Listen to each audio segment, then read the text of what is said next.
Good news. One of my friends here poked me back. I think things are getting serious. Oh. We're going to poke each other a few times back and forth all night. The pokes are coming back, but the green bubbles are here to stay.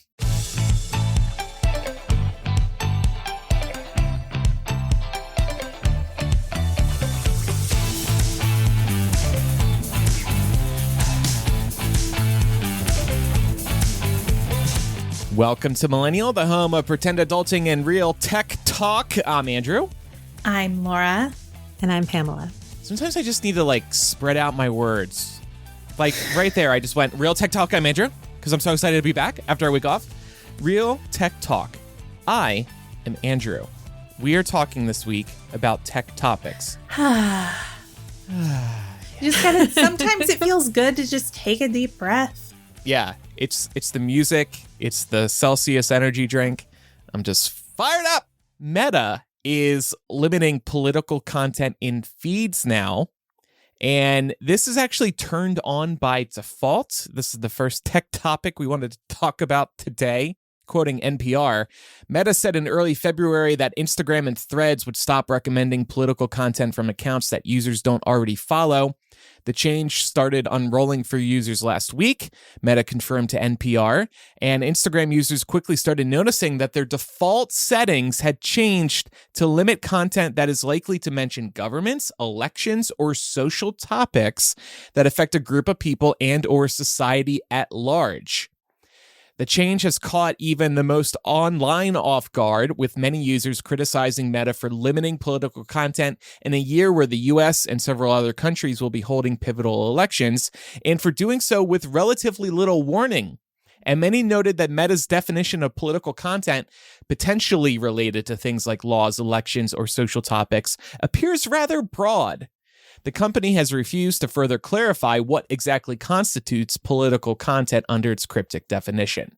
I'm kind of annoyed by this change, and this is one reason I wanted to talk about it today. What doesn't sit right with me is this being on by default, and they didn't even announce that it was happening unless you happen to catch one of these new news articles. So if you were to go into your Instagram settings right now, you would see that limiting political content is turned on. But nobody received a notice about this suddenly happening.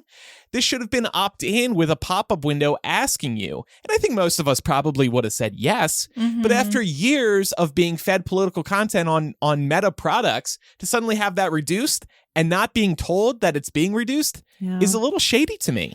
I feel like they do this a lot with new features, though, or options that you don't even realize you had. I'm thinking specifically about the ability to snooze suggested posts for 30 days that I at least found out about on this show. It just feels like they hide a lot of these features. And even then, it's so hard to navigate the settings sometimes and even find where these on-off buttons are. Yeah. Yeah, and then there's the issue of what exactly are they hiding? So they said potentially related to things like laws, elections, or social topics. Social topics is the big red flag there to me. Right. Are we going to go into Pride Month and there's no Pride Month coverage via the recommended posts? Yeah, or a normal user is going to get censored because they dared to talk about a social issue or voice their concerns about something. I mean, it sounds, I guess in a way, it kind of sounds nice on the surface level to, be able to opt in or opt out of news coverage. But you also have to think about the long-term ramifications, because maybe you won't see as many fake news posts. But that also means that when something big happens, you might not be aware of it if it's not in your circle already, in your echo chamber, if you will. Right. Yeah. So to be clear, this will only limit the amount of recommended posts from accounts you do not already follow. So for example, it seems like Meta is not going to reduce the number of posts you see from the New York Times if you already follow the New York Times. But kind of jumping off of your point, Pam, this also really sucks for political content creators on Meta platforms because a lot of their traffic comes from discovery, comes from their posts being recommended to users who don't already follow them. Now they're being shot in the foot because suddenly Facebook has decided, oh, you know what? We're not going to recommend political content. And then there's also the concern of like, how long is this going to last? Is this forever? Are they going to undo this later this year after the election? They always change their thinking with these types of things. I guess what I don't understand is why this wasn't just a simple pop-up one day that was like, hey, new feature alert. Would you like to limit political content? Yes or no? By the way, you can change this in your settings at any time. Right. Also, I just wanted to point out, because I had this issue and I saw other people online having this issue. When I went in and tried to turn this off, my app fucking died. Oh no. Yeah, so I couldn't even change it. It died. It's just like, no, don't touch me. Leave me alone. I mean, it just shut the fuck down. So I was like, do I get to turn it off? Wow, they're not even giving you the option, Laura. That's really bad. They were like, you really don't need to see this. This is bad for you. I do remember a couple years ago at this point, I looked at like one Melania Trump post, or what's Trump's daughter again? Ivanka, thank you. I looked at like one Ivanka family photo of her and Jared and the kids. I was like, oh, that's nice. And then I moved on with my day. But then I started looking at my Discovery tab on Instagram. It was all Ivanka Trump posts all of a sudden. And I looked at one damn post. That algorithm is ready to jump and feed you more. That happens to me all the time. It's like, I don't actually want to see this. Actually, I liked my Discovery page before you went and fucked it up. Yeah. With this one random thing I needed to look up. Yeah, exactly. It's like on Spotify, you go and listen to one song because maybe your mom wanted to hear it when you were hanging out together. And then suddenly it's like, oh, you definitely want more Frank Sinatra now because you listened to that one song, huh? I actually just found out the other day that you can actually turn off like things from showing up in your taste profile on Spotify. Really? I have heard about this. I might need to use this. Yeah, it's in like if you click on the three dots, I think it is, like if you're listening to something, it'll show up. It'll say, "Oh yeah, exclude from your taste profile." So like I was working on a playlist, spoilers for the show, and I was listening to like The Order a million times. It's like, this is going to mess up my Spotify Wrapped. And then I realized that this was a feature and I was like, this is great. Thank you, Spotify. That's nice. And of course, you can also go into a private session if you want, which I actually use because sometimes I pull songs for clients, but these aren't songs I listen to. But you could also use this. They won't track the minutes and the hours on a private session. Yeah, but if I'm just pulling songs for work, I don't care about that. Yeah, well, I care. You care. You want every minute logged on your Spotify. Yeah. No, but like if you're feeling really depressed one day and you're playing like the Sad Girl Bops playlist on Spotify, maybe you don't want your friends seeing that. Yeah. Or you just. So I turn off my listening history. Do you, Pam? I think I spy on you on Spotify from time to time. No, I did for like a hot minute. I was like, I don't really care that much. Like it was one person that texted me. He's like, are you okay? You've been listening to this one song on repeat the whole day. It's like, leave me alone. Can I tell the listeners what you were listening to one day ago? I see it right now. Well, what was I listening to one day ago? My gosh. Are you scared? Blast. No. The Veronica's Gothic Summer album. Oh, yeah. Yeah. I went through all the new music that's been backing up. That's the new album that just came out on Friday. I see one of my friends who has a child was playing Baby Shark 12 hours ago, meaning like 6:45 a.m. this morning. Parenthood. Anyway, well, I'm not thrilled with how Meta has rolled this out. If you want to disable this censorship, go to your Instagram profile and tap the 3 horizontal lines in the top right corner, open settings, scroll down to what you see, the what you see section, and click on content preferences, then open the political content page and turn on the don't limit political content option. It's unclear if this controls Threads. I presume so because Threads is based off of Instagram. Also worth noting, you can't mess with this on Facebook.com or the Facebook app. Facebook's just deciding behind the scenes, and you have no choice. I guess ultimately it is a good decision because, as Rebecca said, who's listening live, if it keeps my dad from seeing political content, I'm not mad at it. And that really is a big problem. Oh my God. This is okay. So y'all remember there was a time where it was very trendy for people to set the parental controls on their parents' TVs to not let them watch Fox News. This is the 2024 version of that. So steal your parents' phones and turn this shit on so they don't get any political ads and they don't have any like social media meltdown rage fests. Yeah. This is one good use. Yeah, well, truly, it is nice that people won't be led down political rabbit holes now with this turned on by default, because that has been a very real problem. By the way, you guys, let me check on my mom's Facebook feed really quick. Oh, no, she deleted it. Thank God. She fell for one of those memes where it was like copy and paste this and you suddenly won't see ads on Facebook. I'm like, Mom, come on. You're better than this. you know better. I almost texted her, but I didn't want to. Somebody must have told her because it's gone. Yeah. I guess she's getting to that age. Probably stings more coming from you, the tech kid in the family, you know? Yeah. I guess she's getting to that age where she starts to fall for that stuff, but oh well. No, I definitely feel like I've noticed a couple of similar things with my parents where I'm like, oh no, like that. Do we need to revisit this? I won't put them on blast because I don't want to embarrass them, but another big one has been like simply posting a message on your feed means Facebook no longer owns the rights to your photos and shit. I hereby declare Facebook no longer. Like, come on, people. Mark Zuckerberg does not own my pictures.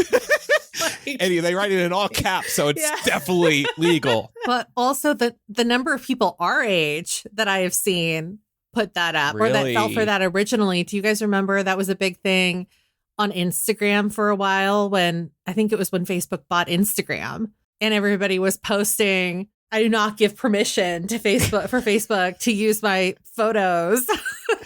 I don't know how people fall for that stuff, especially our age. Like, you must know better than this. Come on. I guess they're like, it can't hurt, but it does hurt because we're judging you behind the scenes. Right.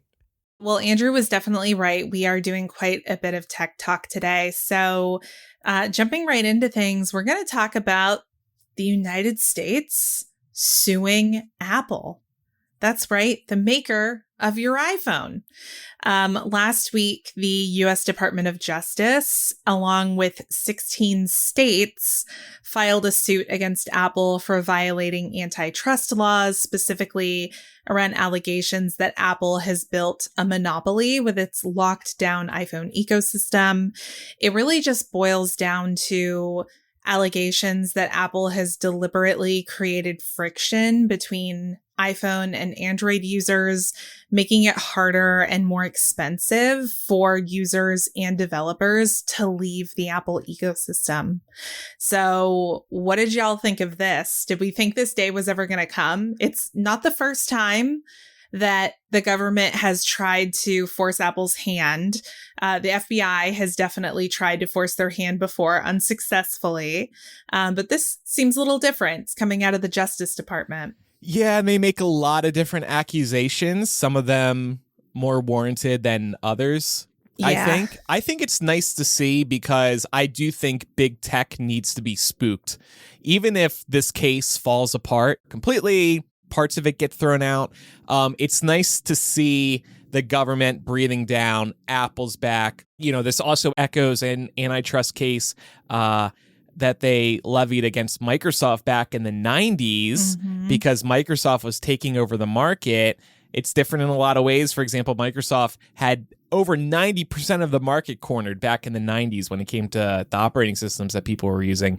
In this case, as you're about to bring up, it's not as they're not dominating as much in the US, but I like to see this. And the EU has been on Apple's case in recent years now, and they've made some real differences, as we'll talk about in a little bit. the Justice Department saying that rather than respond to competitive threats by offering lower smartphone prices or better monetization for developers, Apple would meet competitive threats by imposing a series of shape-shifting rules and restrictions in its App Store guidelines and developer agreements that would allow Apple to extract higher fees, thwart innovation, offer a less secure or degraded user experience, and throttle competitive alternatives. It has deployed this playbook across many technologies, products, and services, including super apps, text messaging, smartwatches, and digital wallets, among many others. So that is a quote lifted from the first page of this lawsuit. It goes on to cover a number of different allegations. It is like 88 pages long, so it's not all that long. And it's pretty easy to read, but they're citing things like inconsistencies. For example, they point out that Apple has invited third-party investment on the iPhone, or rather when the iPhone was in development, and invited third-party investment on it, but then ultimately imposed these tight controls on app creation and distribution. It's also categorizing smartphones themselves as a platform. It's a public utility now. Yeah. We need our phones, period. It's a public utility and should be regulated, at least to an extent, by the government, because we all need these. Just like electric companies became regulated, water became regulated. Like, there needs to be regulations because of how dependent we are on these smartphones now, no matter who makes them. Yeah, I think that that is where it gets fuzzy for me, right? Because as long as you're able to use the phone to communicate and say, look up important information, how to get somewhere if you're lost, something like that, then I just kind of feel like that is the most important part. And I don't know how well this is going to hold up, because I think a lot of what they're referring to kind of feel like extra features. And so to me, like, the line becomes blurry then, right? Because as a public utility, you're just talking about basic necessities. Somebody doesn't, like, I'm thinking about some of these apps that were exclusively only available in the Apple Store for a while. You don't necessarily need something like Clubhouse, but you do need to make sure that your phone is reliable. And so that is important. And they do need to make sure that that's regulated. And also that involves like phone-to-phone communication, right? They shouldn't be messing something up between you and another provider for a while because Apple was only available on AT&T, for example, or you and another smartphone user that is not Apple. Right. And kind of related to that point, Pam, this series of allegations really rests on the core idea that the principle of antitrust law is that it's not per se illegal to build a monopoly position, which is what the DOJ is saying Apple has done here, that in the smartphone market, they have built a monopoly position that in and of itself is not illegal. However, they do say it is illegal to use monopoly power to make consumers worse off. And that is a large portion of this document, is really talking about how Apple makes it really hard for people to leave their smartphone platform. As somebody who, lives with an Android user who used to have an iPhone, I can attest to this. It was kind of a pain in the ass for Mark to move everything off of his iPhone over to his less expensive, but equally quality Android. Feature packed. Right? Yeah. And actually, I want to point out Nicole in our Discord just gave me a great reminder about this. Nicole says, Laura, I did think about the issue Mark had with not being able to use his Apple Card because he didn't have an iPhone. That's a scenario I think is a problem. Yes, it is. So recap here. We all got excited about the Apple Card because it was tied to a high yield savings account that had and still has a really favorable, return on the money that's deposited there. So I got one. I encourage Mark to get one. He gets his card in the mail and he is unable to activate it because he doesn't have an iPhone. Yeah, that's pretty bad. Is so the fact that he was able to go through the whole process to apply for a credit card and there was no gut check to be like, hey, do you have an iPhone, by the way? Because you can only use this on your iPhone. Also, it's dumb because it's tied to a Goldman Sachs account. So why does somebody need an iPhone to activate this card at all? That's especially shitty, too, because a lot of times with credit card campaigns, there are monetary incentives for people that help open these accounts. Mm-hmm. So somebody wanted credit for Mark and other people like Mark opening an account, even though they knew that they weren't going to be able to use that card. Was this brought up in the lawsuit, by the way? This wallet this card situation? Because I actually didn't notice this in here. I will be honest. I've only skimmed it at a high level. I haven't had a chance to sit down and read the whole thing.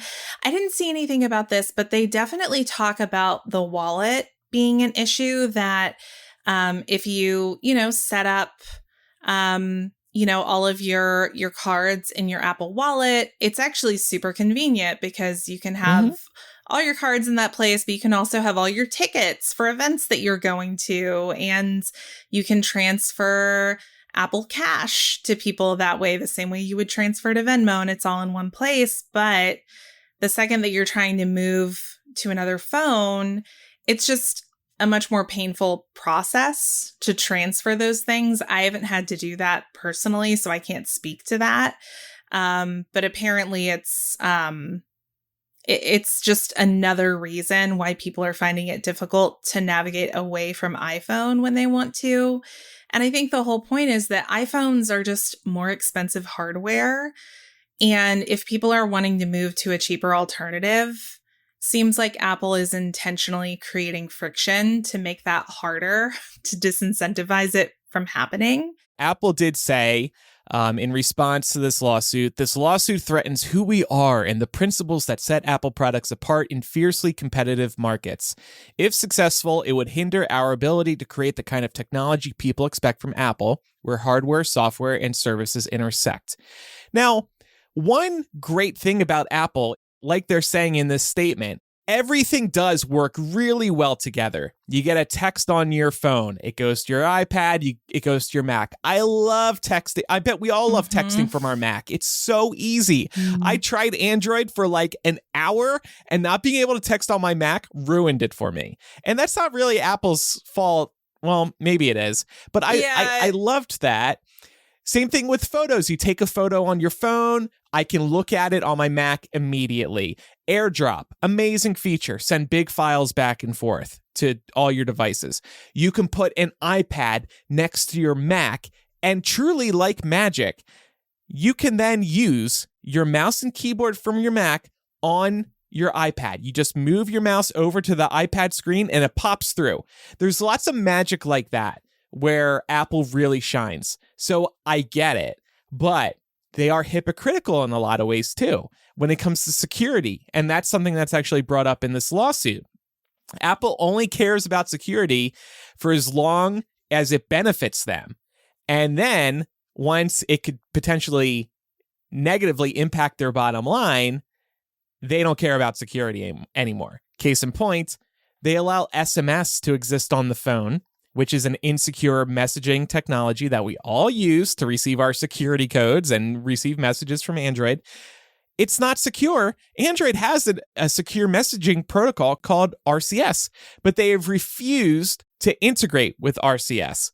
However, that will change later this year thanks to the EU. So, Apple is still hypocritical. I totally agree with that. On the other hand, there is a certain beauty with Apple products that they do all work together very well, and they want to keep everything working together very well, but only in the Apple world. They don't want things to work together very well with Android, because then you might switch to Android. But the thing that I think is so funny about this is that in a lot of ways, well, in most ways, actually. I think you can argue that Apple would not be the titan that it is today without Microsoft. Microsoft bailed Apple out back in the day. Not to mention when the iPod first came out, most people did not have Apple computers. So the iPod had to function with PCs because you needed a computer to use an iPod. Well, and funnily enough, the DOJ brings up their case against Microsoft and credits that case with Apple's success, particularly when it comes to the iPod, because they think their lawsuit encouraged Apple to support Windows. Yeah. And honestly, the iPod wouldn't have been successful because most people wouldn't have been able to use it. I was one of those people. I had an iPod, but I did not have a Mac. Do we think Apple is going to make any concessions here? I think they're going to argue that there are already some concessions on the way and kind of go forth in that direction so they don't have to give away too much too soon. This messaging one, even though Apple will be fixing it to an extent later this year, that is a big one that really has made an impact on people. And we're going to talk about that stigma around those green bubbles and why people don't like them so much. But first, we're going to take a quick break. We'll be right back.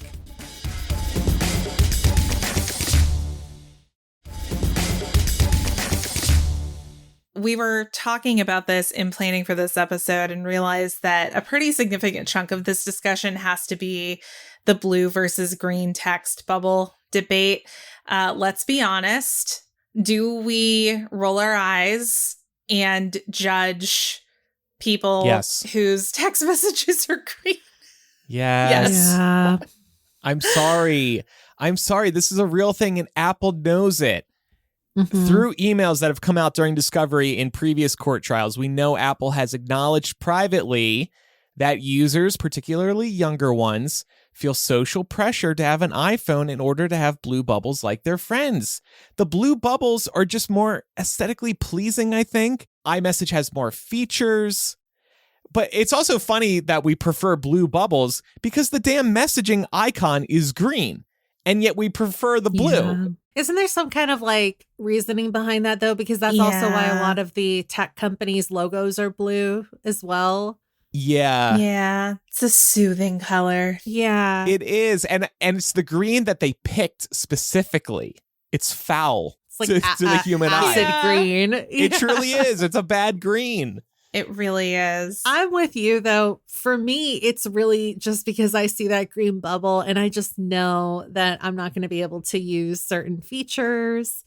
And I'm sure the same thing happens on the other end too. Like one of my best friends has always been an Android user. And originally it was just because her family had always been on Verizon and Apple was not available for the longest time on Verizon. And then even after they were, she was like, you know what? Like, I don't want to deal with the bullshit that's Apple. I'm just going to stick with Android. But right away, like, I just know that there are some things that I'm not going to be able to do, like thread conversations, which is a great feature that came out really recently. On the flip side, I think it's really cool that if I send her a voice note, it automatically transcribes on her end through Android. So she doesn't have to listen to it. I have to listen to every voice note she sends. So I sometimes have to wait until I'm free and can actually listen to something.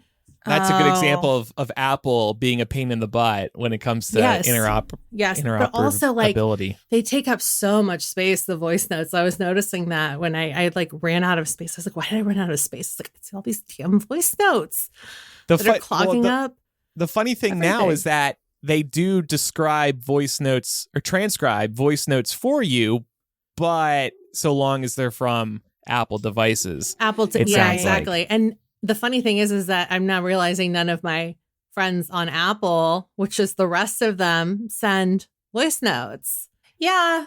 Honestly, it's a pretty rare occasion for me to get a voice note from somebody, but sometimes they slap. I'm not going to lie. Sometimes, depending on the story somebody's trying to tell me, it's really good to hear it as a voice note. I'm going to send you guys a voice note next time I'm enraged over Do something. it. Oh my God, I want to If hear you're enraged, yeah. Sometimes people send voice notes and they could have been a text. I'm like, I got to stop what I'm doing. This is like, you need to hear the inflection in the voice. If it's, to Laura's point, a good story. I've sent Laura some like impressions before of people that her and I know. It's just too much fun to do sometimes. Such a delight. Not to mention, like, you can apply stickers to a text message. It's truly nice to know just that a text message has been delivered. And we've gotten so accustomed to seeing that messages have been delivered, whether it's through Facebook Messenger, WhatsApp, and it's quicker. Yeah, it's quicker. You can see when somebody's typing. To suddenly hit that wall with SMS, it feels different. I don't know how else to describe it. I think the worst thing for me is when you're in a group text thread and there's one person on an Android, and like, I'm not mean to that person. Obviously, in our family text group, Mark is that person, although he's figured out a way around that. But definitely, I used to kind of low key give him shit, like affectionately, not super seriously, but there was a small part of me that was like, we can't use any features in that thread because of you. Yeah. But no, he's somebody who was actually impacted by some of Apple's moves again, not just for the card, but he had been using an app called Beeper that was allowing Android users to send messages on Apple's iMessage platform. So the bubbles did come in blue, and it wasn't just for iMessage. Beeper is an app that allows you to basically keep all of your messaging platforms in one place. So you're not having to go from platform to platform to message people, which is kind of cool. But in this suit, the DOJ is accusing Apple of breaking Beeper, basically breaking the iMessage on Android solution on Beeper. So what Mark ended up doing was, we have an old MacBook Air, and he built his own server on it so that he can replicate what Beeper does. And all of his messages just go through that MacBook Air. So he's technically just using Apple's own software to accomplish it. So he's like, shut me down, bitches. I dare you. You can't, because I'm literally, I'm just using a Mac to do this. But like you were saying, Apple was playing whack-a-mole with Beeper for a good month at least, where they were trying to break this, and they kept breaking it in different ways. I'm glad the Department of Justice is actually bringing this up, because Apple is like, oh, this hurts the security of the platform, so we can't allow Beeper, blah, blah, blah, blah, blah. Or Apple, this is a self-inflicted wound. You could have just brought iMessage to Android years ago. But they have decided not to do that. And now they're paying for it through lawsuits like this, through that whole Beeper debacle, etc. I agree with you about the SMS and how like wonky it is when you get, like, I had this group chat over the weekend. It was me, Pat, and one of our friends here who's on Android. And you know how everybody knows with iMessage, and I guess on Android too these days, you can double tap a message and add a like or a heart or whatever. When our friends liked a message, one of our messages, it replied thumbs up emoji 2, and then it quoted the message that he was liking. And then he liked another message and same exact thing, thumbs up emoji 2, and quotes the message again. It looks so stupid. That's me and my friend. Every time she responds, there are some features that I'm jealous of. She can use any emoji she wants to react, and for her, I'm basically just restricted to the basic ones that pop up when you hold down on a message. And I asked her what it looks like when I sticker react, and she says that it just shows up as an enlarged emoji. It's not even attached to a message. Oh, so it's messed up all around.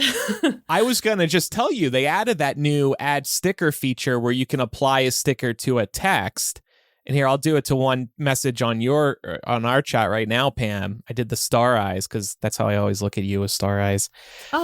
I like that. So you can use any emoji that you want, but yeah, it's not the same thing as I guess they have on Android. No, because I asked, I said, is it attached to the message I sent it on? And she said, no, it just shows up at the end. And I was like, well, that's dumb. No like, sense. what's the point? Yeah. It looks like I'm sending you emojis randomly. Is Pam off her rocker? What the hell is going on with her? Right. Is this a pocket tweet? Yeah, but also we can talk about the diminished photo and video quality of text coming from Android phones to the iPhone when there's no reason for it.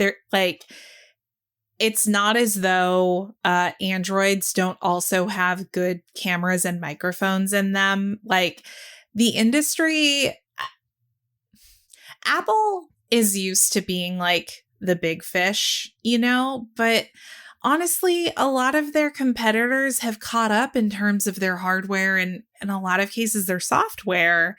And Apple's been in a place for a really long time where they don't have to innovate as much because they were so far ahead, but they're not anymore.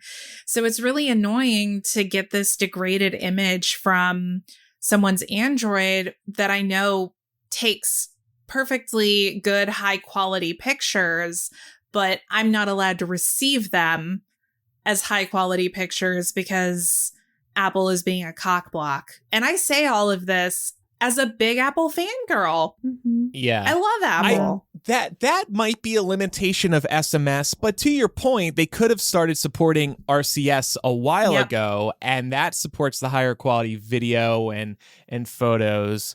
But yeah, like one of my Android friends here, he wanted pictures of my backyard because he's working on his backyard. He wanted some inspiration. And I sent the photos to him over SMS, but I'm like, he's going to look at these and he's not even going to be able to see anything in them. Like, so sometimes he does communicate with us over Instagram, and I have a feeling it's because of some of that green bubble anxiety, particularly when it comes to group chats. He does that because I think he knows how terrible it is, but he also loves Android. And I don't push back. I'm like, you do you, boo. Like, you love your Android. I'm happy for you. I would never go to Android. I need this beautiful ecosystem with my work and all that. But I'm happy for people who genuinely love Android. Yeah, same. I have no intentions of leaving the Apple ecosystem either. Fuck no. But I also don't want to be inconvenienced by the fact that Apple is unwilling to extend the seamless user experience to the third-party, devices that you're ultimately going to end up interacting with because you live in a fucking society and not everybody's going to have the same phone. Yeah. I want to say one more thing about this green bubble thing, because when Apple announced that they would be adding RCS support later this year, thanks again to the EU, there are these TikToks going around. Oh, green bubbles are about to be a thing of the past because RCS is coming and it's no longer going to be SMS.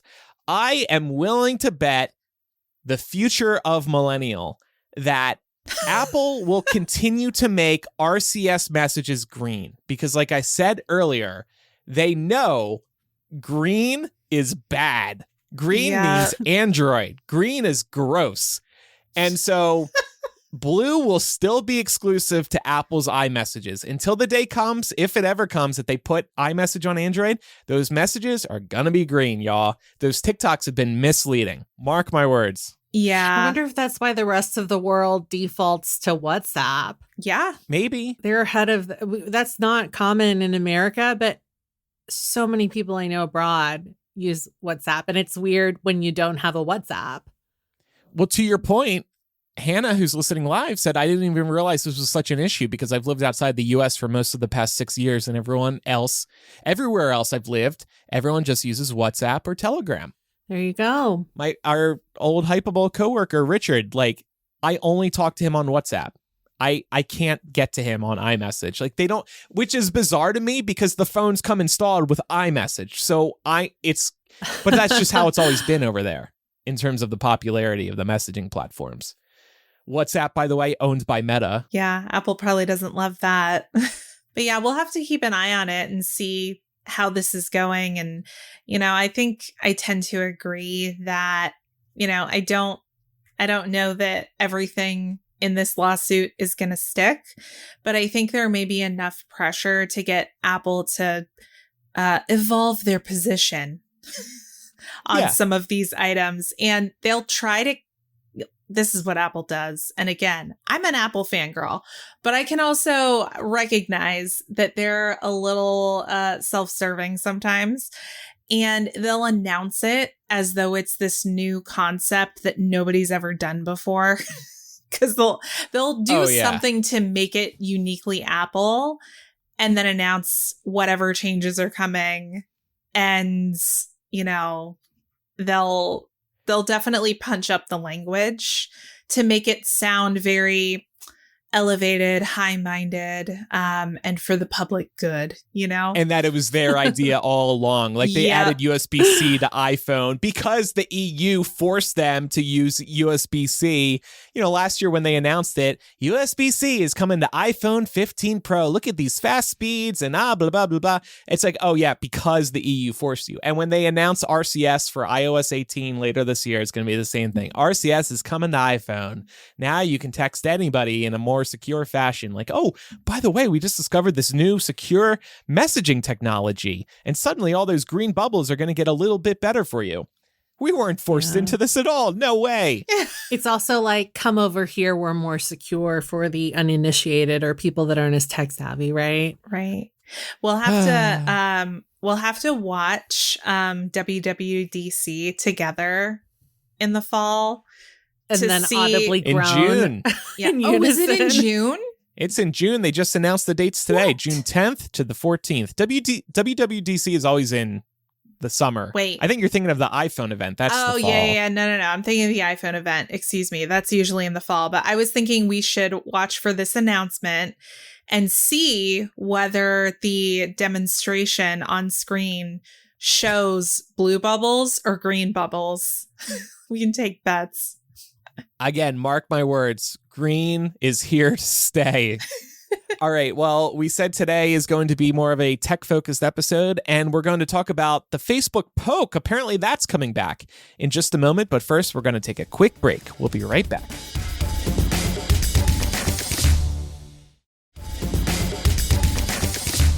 So I file this under WTF News. And by the way, we have a new WTF News installment for everybody over on our Patreon this week. So definitely check that out.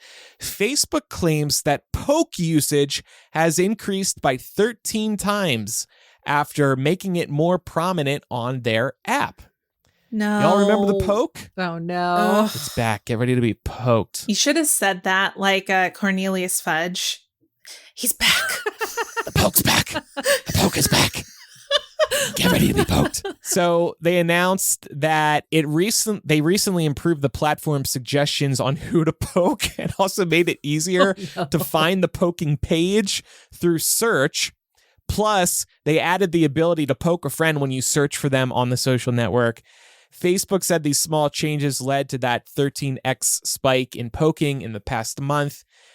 Now, despite many of the youngs not being around for the initial surge of poking, these young users are starting to embrace the feature, apparently, because Facebook says that more than 50% of pokes are coming from 18 to 29-year-olds. And these people might be experiencing poking for the first time, so I guess they're just having the fun that we got to enjoy like 10 years ago. I went poking around on Facebook for this feature. It's not really standing out to me, but I did find a poking help doc on Facebook. And first of all, Facebook has never defined like what does it mean to poke somebody? They've kind of just like left it up to the individual users. Does it mean, am I harassing you? Am I just doing it for fun? Do I want to sleep with you? Do I think you're cute? What does poking mean to you two? So when this was a big thing, my freshman year of college, like that's when I remember people using it the most. It was definitely to flirt with other people. And that was pretty much it. How about you, Pam? What does poking mean to you? Yeah, it does kind of feel like very school ground, playground, to Laura's point. I think it was kind of like, and again, if you like equate it to, say, tugging on pigtails, it kind of feels like it has that same connotation. Mm-hmm. So it always just kind of felt like an extraneous task you didn't want to do. But then if it was like somebody you were actually friends with, you're like, okay, I guess I have to poke you back now. Right? And you just go back and forth, back and forth until somebody forgets or just gets tired of it. Exactly. So I love these instructions on Facebook's site. See and send pokes on Facebook. Step 1, go to your pokes page, which is at facebook.com/pokes. Step 2, search for a friend at the top of the page. Step 3, select poke to the right of the name of the person you'd like to poke. But then this is the closing line of the support doc. If you don't want someone to poke you, you can block them. I'm like, not just blocking from pokes, eliminate them from your Facebook. Wait a second. You can restrict certain posts on your wall from people without blocking them. Why do you have to block somebody to stop them from poking you? This is what's so hilarious. This escalates so quickly. It's like, if I get tired of Laura poking me, and Laura, I see you poked me 3 minutes ago. Thank you so much. Yes. This is legitimately the first poke I've had since October 15th, 2014. I'm going to poke you back right now. Oh, boy. Done. Give me that poke. Pam, I poked you too. I see that. I guess I'll poke back, and we're just going to be in an endless cycle of poking each other. War. No, if you all poke me again, I'm blocking you. I'm following Facebook's directions. Oh, I like the notification too. Laura T poked you. So stupid. So I also love looking at this poke page and seeing the last time I was poked by some people. Yeah. Where do you find that? So when you Facebook.com/pokes. Yeah, it'll show you everyone who has poked you, and it'll tell you the date and give you an option to poke them back. I have one. I feel terrible about this. John Thrasher poked me on December 4th, 2007, and I apparently never poked him back. So I'm going to poke him. I'm going to poke him back right now. That's how many years in the making? That's like 17 years in the making or something. Isn't it amazing that poke has been in limbo on Facebook servers for close to 2 decades? The funny thing is that Facebook's not going to give anybody a track record of the fact that they poked you 10 plus years ago, or 10 years ago. So he's just going to think you randomly poked him for no reason. Well, yeah, I mean, like, I'm looking at some outstanding pokes here from October 2014, like I mentioned, and they all say poked you back. So I guess Laura's might say to John, Laura poked you back. Poked you back. Okay. But yeah, I've got a few sitting in my queue right now. The top 3 here, these are all 3 of these people are people I would have wanted to sleep with. I did not sleep with any 3 of these people, but these to me look like, they look like flirting pokes. Like I was definitely trying to get in their pants via the poke. I definitely have one in here from like 2009 that I never responded to. Apparently it was definitely a flirting poke, but that guy's married now, so I don't think I'm gonna reopen that. Yeah, don't. Communication. Don't. That would be weird. I just poked one of my friends who lives here who listens to the podcast. Hi, Tyler. I'll poke his husband too. Hi, Mason. At least you'll know the connotation behind the poking. Right. Yeah, it'll all make sense when they listen to the show in a couple of days. And you're like, I poked both of you. I didn't just poke one of you. So equal opportunity poker. So yeah, this is fun. Pam, do you have any outstanding pokes? Did you pull up your poke page? I'm looking right now, and I do have some outstanding pokes. I guess I just got tired of the feature. Yeah. Anyone you're like, oh, maybe I should poke them back right now? Definitely not. Okay. I'm side-eyeing one of them right now. Sounds like you should block them then. It's like, I haven't unfriended you yet. It is funny how these social media features come and go. Speaking of poke, Facebook tried to launch a Snapchat clone and they called it Poke.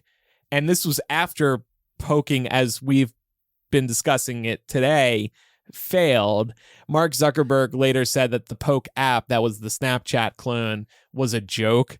It was made during like a hackathon, but they really tried to make that thing take off. Sure. And, yeah. I loved that they called it Poke, though, just taking the old name of like a flop, weird ass feature. The style of posts has changed too on Facebook. I mean, remember back in the day when the status was your name is... Yeah. So if I was posting something, it would be like, Laura T is waiting for Andrew and Pam to get online so they can record the podcast. And it was weird because of the prompt, you had to kind of come up with a post that fit it, right? But a lot of times people didn't, which is probably why they changed it to begin with. But you would see a lot of posts that were mismatched. It would be like, Andrew Sims is, I really want Taco Bell right now. Someone give me Taco Bell. Yeah. Like, which is so funny because it would have been so easy for, that person to be like, is craving Taco Bell. Right. My favorite was always, I don't know about you guys, I've always had really dramatic family members who like to air out dirty laundry on Facebook. And it was always like, so-and-so is, I really wish that some people would mind their own business and keep their noses out of mine. Yeah. And then went on to detail exactly like what the context was. It was like, whoa, you had a lot to say today. Yeah. I do remember back in the day vaguely getting really caught up in how to format a status so it fit that is mold. It was very frustrating. So I'm glad they eventually did open it up. And it is fun. Like now when you go back onto Facebook on this day feature, you can find like Andrew is on the way to Vegas. Like I saw that a few days ago in my memories. Time is a flat circle. Getting back to poking itself for a minute, Grindr has a similar feature called a tap. And we all know what that means on Grindr. It means you're attractive and I want to sleep with you. I want to tap that ass. That's what that means. Oh, I didn't even connect that. But yeah, you're probably right. And in a post on Threads this week, Mark Zuckerberg said, I poked Priscilla and now we're married, which must have made HR cringe. Oh, we all know that the guy at the very top has special rules applied to him. So I'm sure if anyone beneath him had posted something similar, it would have been a different kettle of fish. But yeah. I know, did we get a chance to talk about like the poke being creepy? Because it's context dependent, right? Because there were some people back in the day that you would get kind of excited about if they poked you, right? Oh, they were thinking of me. Yeah. But then there were other people who you would get a poke and it would be like, oh, no. Ew. Ew, Yeah. ew, ew, ew. Mm-hmm. Yeah, it feels physical. I mean, when you think of a poke, like nobody likes to be poked in real life, It's like, especially in the wrong spot. Yeah. Like, It always just kind of, I envisioned it as like a poke to the small of the back, which I also, again, don't want you touching without consent. So please don't. Right.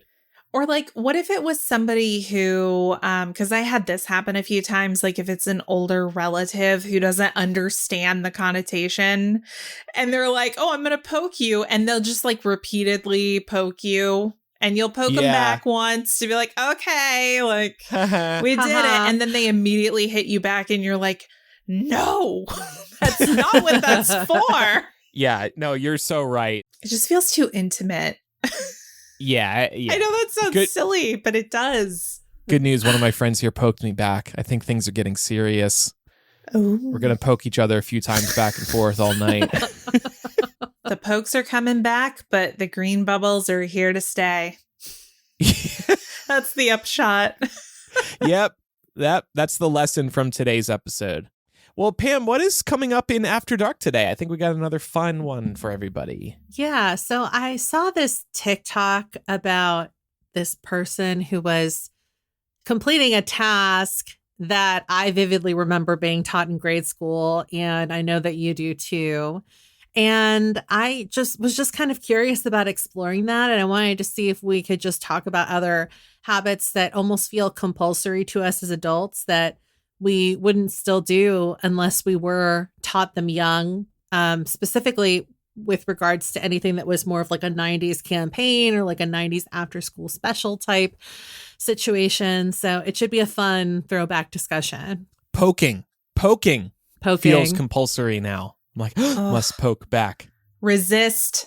After Dark is part of Mega Millennial, which is the main show ad-free with After Dark attached to the end. If you're a Spotify user, you can tap into the show, then click the Patreon banner. You'll be able to access the Patreon audio benefits like Mega Millennial right within Spotify. And some other Patreon benefits include our monthly variety shows. I just mentioned that we have a new one out this week. We're talking about some WTF news, including The Sims being turned into a movie produced by Margot Robbie. Hopefully, I get to be a consulting producer on that as well, by the way, as the creator of the Sims video game.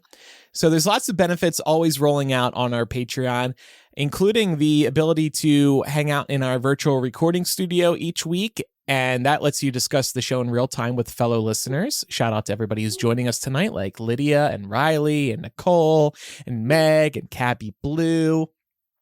Plus, you get access to our planning docs, a new physical gift every year, and more. And if you prefer to support us elsewhere, there's also the Apple Podcast subscription where you'll get Mega Millennial. And both Apple Podcasts and Patreon offer free previews to our benefits thanks to 7-day free trials and a discount via the annual subscription option. By the way, poking updates, the other person I poked has now texted me a screenshot of my poke and said, were you at least wearing protection? Everybody thinks it's sexual. It for sure is. It's phallic. Okay? It is. Even look at the icon on the poke notification. I mean, it's a hand, but it looks like a dick too. So it's time for some recommendations. And first of all, just want to say that a couple of weeks ago, I came out of the closet and revealed that I have been sleeping with a squishmallow. I was thrilled to hear from listeners that they too have squishmallows and love them. Lauren Pam also came out of the closet, and all three of us posted photos of our squishmallows on our social media. So check that out, Instagram.com/Millennial Show. They're all very cute. I wanted to recommend Quiet on Set, which is the big buzzworthy docuseries that's out now on Max and Discovery Plus.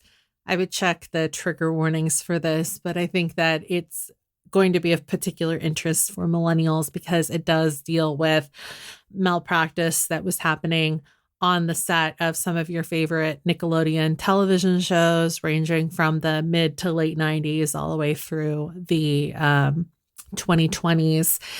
And this was definitely a tough watch, but I think that it's sparking up some good conversation online. And I know that the three of us have all watched it or parts of it, and we're thinking about potentially discussing it further on this show in some capacity. So if you want to be prepped for if that comes, then it might be a good time to tune in and see what all was said on there. Yeah, this is one of those documentaries that everybody is talking about, and I had to start watching it after I heard like everybody talking about it over the past weekend. Super interesting and sad. Speaking of things that a lot of people are talking about, I've been obsessed with this new game called Balatro. Laura, I don't know if this is on your radar because it's already getting some Game of the Year contender talks. Oh, no.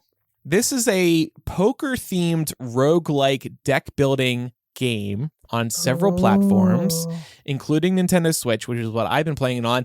They said it's coming to iOS too, which is dangerous for me. I am freaking addicted to this game. It's all I've been doing in my free time. There's been no reading or other video game playing. I've always enjoyed video poker. This one, you're shooting for points, and you use a variety of different jokers to score as many points as possible. Again, it is poker themed, so if you're familiar with poker, you'll like it.